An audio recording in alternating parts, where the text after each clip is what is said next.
Thank you so much. Welcome everyone to a very special episode of African Voices.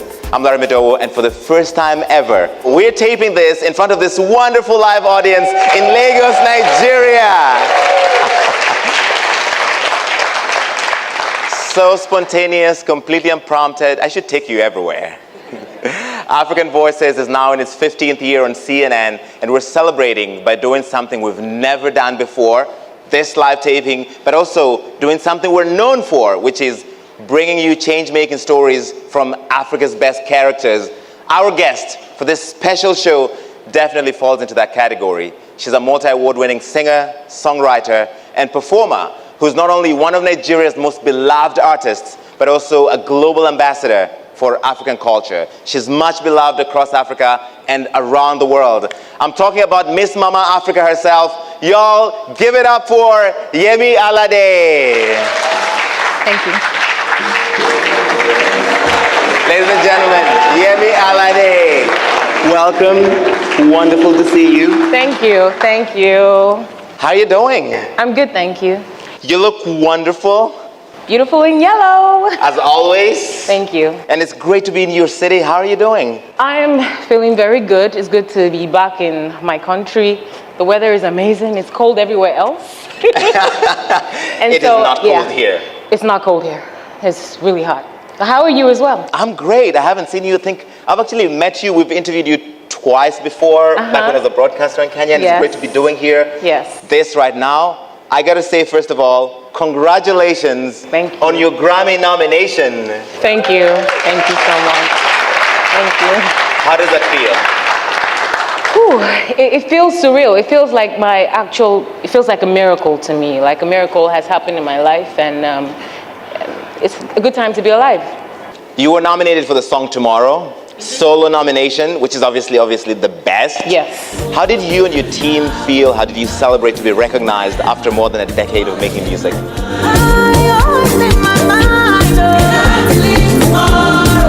Ooh la la. I mean, I almost thought this moment might never come, but I was patient with it. I've been nominated one time for Beyonce's album, and one time with Angelique Kidjo, and another time with a Latin musician. But this time around, it was for my own song. It was my own crown for me. There was no feature on it. It felt... Honestly, I felt seen, because it also gave me reassurance that anybody out there can become anything. You just have to believe and not stop. Even if the world wants you to stop, don't stop, because it's your dream. Only you can see it, so I just thank God. I thank God for always seeing me through. That's wonderful. Anybody who has seen your work knows that you're very much a traveling artist. We had to confirm this months ago because she's not always here. So how much time do you actually spend here in Lagos? Why do you want to rat me I out? beg, just say it now. We're among What friends. to make Nigerians feel like I don't stay in my country? Why are you doing this now? On You're CNN. busy. Okay. The beautiful thing about Nigeria and Nigerians is that when we're good at something, we are demanded all around the world. Right. And thank you. I'm one of the fortunate few to have a career that allows me to travel the world and meet a huge percentage of my fans around the world. To come back to your question. Yes. I think I spend a good maybe 3 months in total in Nigeria. If you put all the past 3 days, 4 days, combine it together, maybe a good 3 months I spend in Nigeria. Every other time I'm in another country, I spend barely 3 days in a new country. And honestly, I never get used to it, but it's something I prayed for. So I'm living the dream, and I'm thankful. This is the moment you prayed for. It's happening. It's amazing. In fact, because you're spending 9 months on the road, which is insane. Insane, for over 6 years. Tell me about this. Apart from obviously all the travel and all that, your parentage is interesting. You have an Igbo mother. Yes. And a Yoruba father. Correct. For our non-Nigerian audience, tell us why that's interesting. Ooh la la. I mean, many years ago, intertribal relationships and marriages were kind of frowned on. And my mom and dad said, we will show them. So they decided to get married, and they had me. I'm the first child from my mom, and I have 2 younger brothers.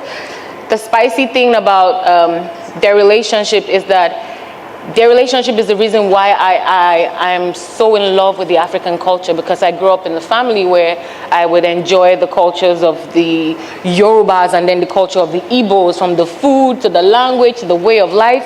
And so when I travel the world, especially in Africa, and I see the different cultures, I easily accept it, appreciate it, love it. And every country I go to, there's something culturally appeasing. And my love for Africa just genuinely grows. I do not do this because, I do not do this with an agenda. I do this genuinely because Africa is beautiful. And to love Africa, you need to travel and know Africa. That's true. I've seen you perform in Côte d'Ivoire, in Nairobi, and people love you there. You know Nairobi is one of my cities. Oh, Why didn't you ask me about Nairobi? That's my city. I know it's one of Africa's greatest cities. You love it out there. You did a song in Swahili. Yes. What do you think, being able to speak people's language, how has that transported your music beyond the borders of Nigeria? That's a good question. When I first did the French version of Johnny, Right. I was bored. I was bored and I wanted to do something interesting. And also I was inspired by the fact that when I traveled to different African countries, people that didn't understand the Nigerian language and the lingua were singing my songs word for word. Right. And so I sat down and I said, how do I show these people that I really appreciate them even more than words can tell? And that's when I decided to make versions of my songs in French, Swahili, and Portuguese. And that's how the love story with languages started off. You've covered all the major languages spoken in Africa. Pretty much. I'm still learning them completely. Like, I really want to learn Swahili. I just know some little sawa, nakupenda. Of course, I have to learn I love you. Of course she knows I love you, nakupenda in Swahili. Oui. And everybody knows Hakuna Matata. Okay, Hakuna Matata, stay with me. We're going to do more. We're going to take a pause right now for a break, and when we come back, we're going to get more into the music with Yemi Alade.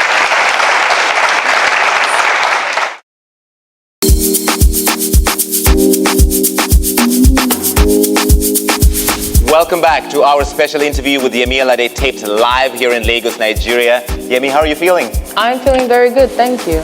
Have you been singing since you were barely a teenager? You know, like we normally say in Africa, since I was in my mother's belly, I was singing. Yes. I was hitting notes. Okay, but when did you realize I could make a career out of this music thing? I think that happened in 2010. Right. 2010. I was in university and there was a nationwide strike.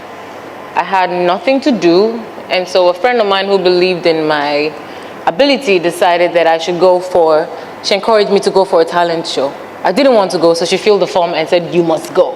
So I was bored, I took myself there. I emerged winner.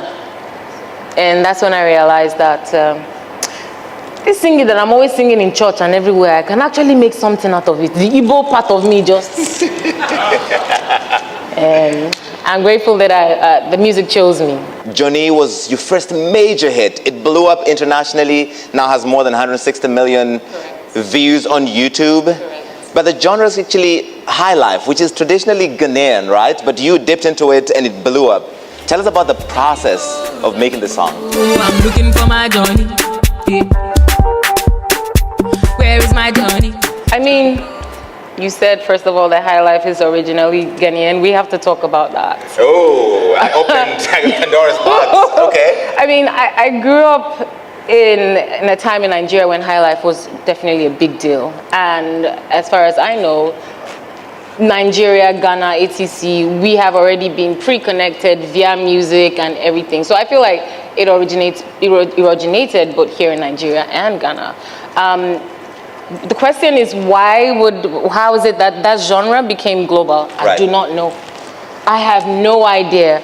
I was just a young girl trying to sing a song about a cheating lover, and somehow people are dancing to it. They related to it. Because they related to it, exactly. And I'm truly grateful for that song because it's definitely one of the pillars of my career. Let's talk about collabos, because that's another key aspect of the trade, right? And you've made big collaborations, Sauti Soul from Kenya, Angelique Kidjo from Benin, Correct. Spice from Jamaica, Enos B from Congo, Rick Ross, all over the place. Yes. What determines who you collaborate with? Was it always a goal to try and mishmash these different influences? I think it's a bit of two things. As I travel the world, any city that I go to, if I happen to find someone that I love their craft or someone I'm a fan of, I try to make music with them while I'm there. And then also somehow the universe has a way of sending people your way. For instance, my song with Ziggy Marley, he had sent a song to my team because he wanted me to be on his album. And the minute he did that, I was like, Ziggy, okay, I'll send you my own too. So that's how, you keep the train of musical love going. That's what I've been doing. You contributed to The Gift, Beyonce's album. 100%. Is it true that you lost your voice while that was happening? Oh, la, la, la, la. Mm-hmm. Yes, that is very correct. I had landed in Los Angeles to, because I was invited to record on the album. And the minute I landed, we went to the studio just to get acquainted with the team. And we were scheduled to start the recording sessions the next day. I went to bed, I woke up and I couldn't speak. I couldn't talk. Now, wow. I opened my mouth and all I hear is like efforts. I hear efforts, but no, it was no output. It was like a nightmare. I wanted to go back to sleep and wake up and maybe the voice will reappear. No.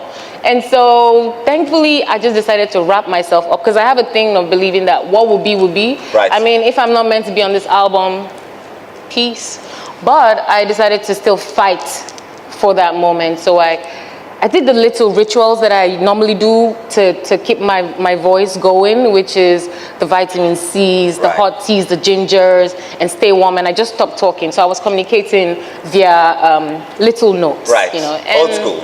Exactly. And eventually I had like a little bit of my voice come back. It just opened up a little bit. And I used what I had. And I was featured on 2 songs on her album. I would freak out. First of all, congratulations. Thank you. Thank you.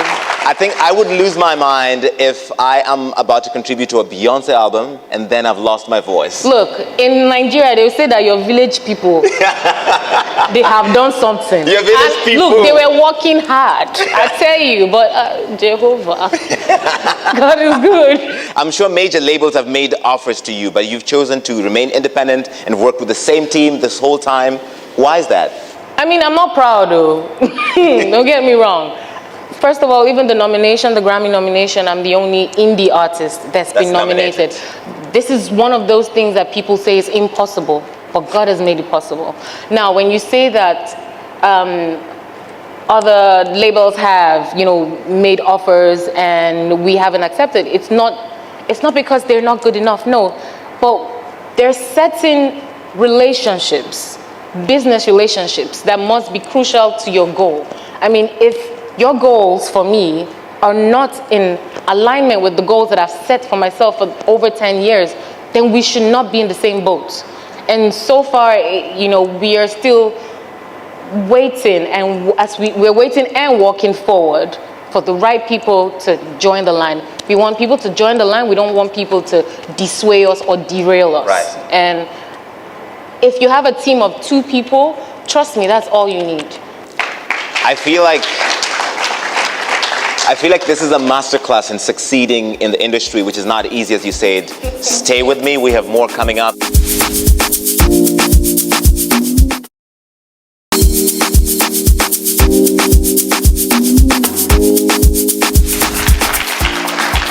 Welcome back. We are continuing our special interview with Yemi Alade live here in Lagos, Nigeria. Okay. We talked about how you became a change maker. Why we are having you on the show is because in 2020, you became a Goodwill Ambassador for the United Nations Development Program. How did that come about? 2020 was a very special year. We almost died. There was a small panini over there, as I call it. As a population, we almost didn't make it. 100%. 100%. I love that we can laugh about it now. Look, I'm laughing. I thank God for that. 2020 was a very special year. And to get the news that I was going to be one of the newest UNDP ambassadors for the United Nations, it was really an eye-opener for me because I was grateful, and I am still grateful for the opportunity to be able to lend my voice to a lot of causes that I ordinarily would not be able to have heard of if not through, the platform. It was just, I feel like it was another chip on my shoulder in a good way, and I'm grateful for the opportunity to be a UNDP ambassador. Are there things you've done in that role that you're especially proud of, or what you hope to achieve with this extra platform? 100%. I mean, when I went to the headquarters in New York, just being there as an African woman, my presence there, the significance of my presence, it goes a long way, because that means that every little girl in their homes, at home, on the street, just seeing me there makes them believe that their dreams are valid. I mean, because I'd like to keep my ear to the ground, to see my communities and my country, to know the needs and wants. I'm as much as I travel a lot, I like to stay abreast of issues in the country. And whenever and wherever I'm called upon to lend my voice, I willingly do that, with the information that I've gotten firsthand. You could be just a musician and be about the good times, but why do you also get involved? You keep abreast, you add your voice to important subjects. Why is it that you're going beyond just, the music? Why do you care? I know. I believe that even though my music is a huge part of my life, I am more than just my music. I feel like there's other ways I can impact people's lives other than just the melodies that I make. Because when I look around me, I have a family, and I also have, a generation that will come after me. I'd like to leave this earth better than I found it. And the only way for me to do such a thing is to lend my voice. Because silence is acceptance. Silence is a big yes. And I would like to say no to any injustice that I happen to encounter. Okay. I feel like you paid a bunch of people in the audience. Every time you pause, they clap. Don't make them stop. Don't make them stop. I mean, we love it, but again, love it. Beautiful audience. Love it. We're going to be right back. We're going to take another break, but stick around to find out what Marvel character Yemi Alade almost named herself after. Uh-oh.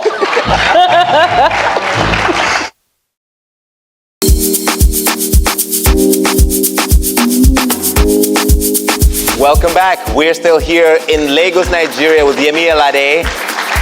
And